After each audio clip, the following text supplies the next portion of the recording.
আসসালামু আলাইকুম ভিউয়ার্স, আপনি কি নিসান এক্সেল হাইব্রিড গাড়ি ব্যবহার করেন? তাহলে আপনি আসতে পারেন আমাদের ওয়ার্ল্ড অটো সলিউশনে। আমি ইমন, ওয়ার্ল্ড অটো সলিউশনের টেকনিশিয়ান এবং কি ওয়ার্কশপ মালিক। তো আজকে আমরা আলাপ করব এক্সটেলের কিছু কমন প্রবলেম নিয়ে। এই গাড়িটাও গিয়ার বক্সের প্রবলেম হয়। তো আমরা এই গাড়িটা গিয়ার অয়েল চেঞ্জ করতে হবে, এটা কনফার্ম। আর আপনার গাড়ি গিয়ার অয়েল চেঞ্জ করছেন, ক্যালিব্রেশন করতে হবে। আমি আপনাদেরকে বারে বারে বলি, আপনার গাড়ি গিয়ার অয়েল চেঞ্জ করছেন মানে ক্যালিব্রেশন করতে হবে। ক্যালিব্রেশন না করবেন, আপনার গাড়ি গিয়ারবক্স আবার নষ্ট হবে। তো আপনি আমাদের ওয়ার্ল্ড অটো সলিউশনে আসবেন, আমরা গিয়ার অয়েল চেঞ্জ করব, আবার ক্যালিব্রেশন করে দিব। এই গাড়িগুলো ক্যালিব্রেশন কিন্তু টয়টা গাড়ির মতো না, এটা একটু ডিফারেন্ট।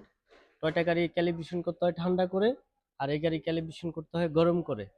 তো এক্সটাইল গাড়ি ক্যালিব্রেশন না করলে আপনি গিয়ার অয়েল চেঞ্জ করছেন কিন্তু ক্যালিব্রেশন করেন নেই, তাহলে আপনার গাড়ি গিয়ারবক্স টিকবে না, বেশি দিন টিকবে না, কিছুদিন পরে আবার ডিস্টার্ব করবে।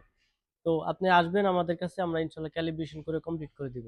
যদি ক্যালিব্রেশন না করেন তাহলে আপনার গাড়ির সমস্যা হবে। আমরা গিয়ার অয়েল চেঞ্জ করলে যে সার্ভিসিং এর টাকা নিব, ওর মধ্যে আপনার গাড়ি ক্যালিব্রেশন করে দিব এবং কি সফটওয়্যার আপডেট করে দিব। মানে গিয়ার অয়েল চেঞ্জ করতে যে সার্ভিসিং, ওই সার্ভিসিং এর টাকার মধ্যেই আপনার গাড়ি ক্যালিব্রেশন কমপ্লিট করে দিব।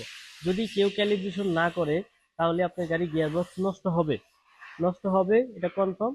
তো আপনি যেখানেই করান ক্যালিব্রেশন করাবেন।